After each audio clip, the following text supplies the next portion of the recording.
નમસ્કાર, હું છું માધુરી. વન ઇન્ડિયા ન્યૂઝમાં આપ સૌનું સ્વાગત છે. દક્ષિણ ગુજરાતમાં ધર્માંતરણનો મુદ્દો છેલ્લા ઘણા સમયથી સળગતો રહ્યો છે અને અનેક કિસ્સાઓમાં ગરીબ હિન્દુ આદિવાસીઓને લોભ લાલચ આપીને ગેરકાયદેસર ધર્માંતરણ કરાવવામાં આવતું હોવાનું બહાર આવી રહ્યું છે.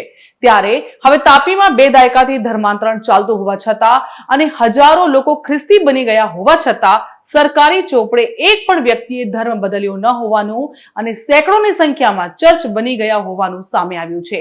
એક રિપોર્ટ અનુસાર તાપીમાં 90ની દાયકાથી ધર્માંતરણ પ્રવૃત્તિ શરૂ થઈ ગઈ હતી અને આજ સુધી અનેક હિન્દુ આદિવાસીઓ તેનો ભોગ બની ચૂક્યા છે. ઉપરાંત સુરતના માંડવીથી લઈને તાપીના સોનગઢ અને વ્યારા વિસ્તારોમાં સેંકડોની સંખ્યામાં ચર્ચ બન્યા હોવાનું તેમજ ક્યાંક મંદિરોમાં જ ધજાની જગ્યાએ ક્રોસ લગાવી દેવામાં આવ્યા હોવાનું પણ જાણવામાં આવ્યું છે. એક આરટીઆઈમાં કલેક્ટર કચેરીએ આપેલા જવાબ અનુસાર છેલ્લા 10 વર્ષમાં તાપી જિલ્લામાં એક પણ વ્યક્તિએ સત્તાવાર ધર્માંતરણ કર્યું નથી. પરંતુ વાસ્તવિકતા એ છે કે અનેક ગામના ગામ એવા છે જ્યાં ખ્રિસ્તી ધર્મમાં માનનારા લોકોની સંખ્યા ભરપૂર વધી રહી છે અને હિન્દુઓ લઘુમતીમાં આવી ગયા છે. રિપોર્ટ અનુસાર કેટલાક ગામોમાં ખ્રિસ્તીઓની વસ્તીની સરખામણીએ હિન્દુઓની વસ્તી માત્ર 2 થી 5% જેટલી જ રહી ગઈ છે, જેના કારણે તેઓ અવાજ પણ ઉઠાવી શકતા નથી. ધર્માંતરણ વધવાના કારણે અને હિન્દુઓ ઓછા થવાના કારણે હવે આ વિસ્તારોમાં જેઓ હિન્દુઓ છે તેઓ પણ પૂજા કરવા જતા નથી. રિપોર્ટમાં એક દેવલી માંડી મંદિરના પૂજારીને ટાંકીને જણાવવામાં આવ્યું છે કે આ મંદિર એક સમયે આદિવાસીઓની આસ્થાનું કેન્દ્ર હતું, પરંતુ હવે લોકો મંદિરમાં પૂજા કરવા આવતા બંધ થઈ ગયા છે. પહેલા ભીડ થઈ જતી અને હવે કોઈ આવતું નથી.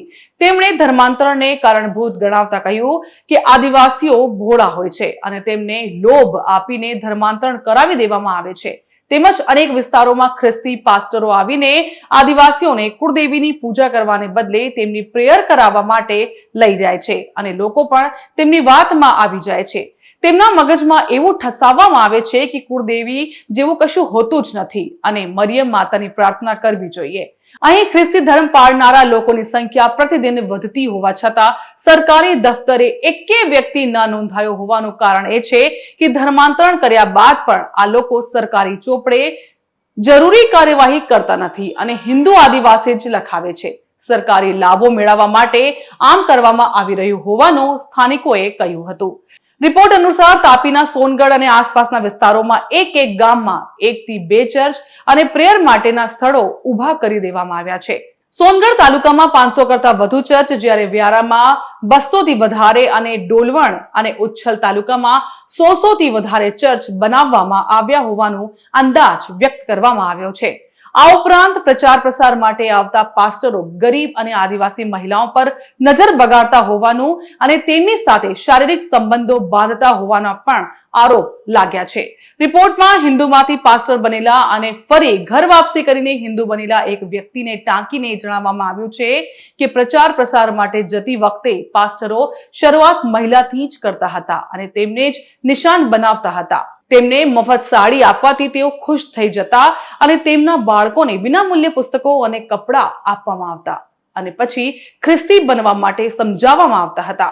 થોડા સમય પહેલા તાપીના નાના બંધારપાડાના એક ગામમાં પ્રાચીન હિન્દુ સ્થાનકની જગ્યાએ મરિયમ માતાનું મંદિર નામે ચર્ચ બનાવી દેવામાં આવ્યું હોવાનો મામલો સામે આવ્યો હતો. હિન્દુઓ પૂજા કરવા જતા ખ્રિસ્તી ટોળાએ તેમને રોક્યા હતા અને ઉપર જવા દીધા ન હતા. પછીથી પોલીસની હાજરીમાં સમાધાન થયા બાદ હિન્દુઓને પૂજાનો અધિકાર આપવામાં આવ્યો હતો, પરંતુ પછી પણ ખ્રિસ્તીઓએ ધમકી આપવાની ચાલુ રાખી હતી.